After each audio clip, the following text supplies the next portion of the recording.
ఇంకొక మాట ఇలా పేపర్ చదివితే నిజంగా నా కళ్ళలో నీళ్ళు వచ్చింది.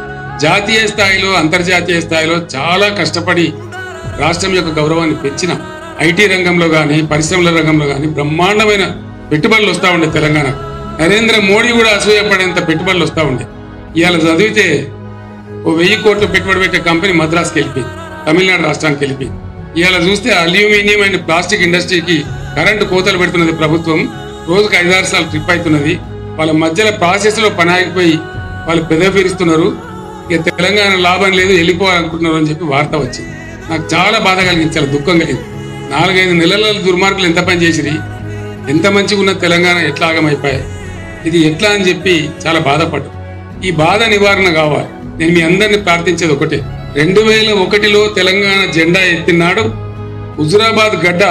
ఆనాడు పెద్ద నాయకులు లేకపోయినా బ్రహ్మాండంగా జడ్పీటీసీలు ఎంపీపీలు గెలిపించిన గడ్డ హుజురాబాద్ గడ్డ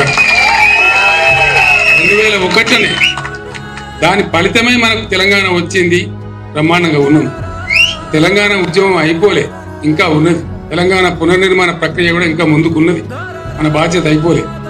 అందుకోసం దయచేసి నేను మీ అందరినీ కోరేది ఒకటే మాట చెప్తా మీకు. ఇంత జల్దీ 4-5 నెలల్లోనే ప్రజల నుంచి ఇంత వ్యతిరేకత కొనుక్కున్న ఈ ప్రభుత్వం కొసముట్టే ప్రభుత్వం కాదు. రెండవది, 100% నేను మీకు చెప్తా ఉన్నా, మీరు నా మాట మీద విశ్వాసం ఉంచండి. మళ్ళా బ్రహ్మాండంగా ఎప్పుడు అసెంబ్లీ ఎలక్షన్ వచ్చినది, మధ్యలో వచ్చినా కొసకొచ్చినా ఎప్పుడు వచ్చినా ఖచ్చితంగా మళ్ళా మన గవర్నమెంటే వస్తుంది. దాంట్లో ఎవరికి కూడా అనుమానం అవసరం లేదు. 100% వస్తుంది. మనం పనిచేసేది బాకీ ఉన్నది. ఇంకా చాలా మంచి జరగాల్సిన అవసరం ఉన్నది. 365 రోజులు నీళ్లు రావాల్సిన అవసరం ఉన్నది.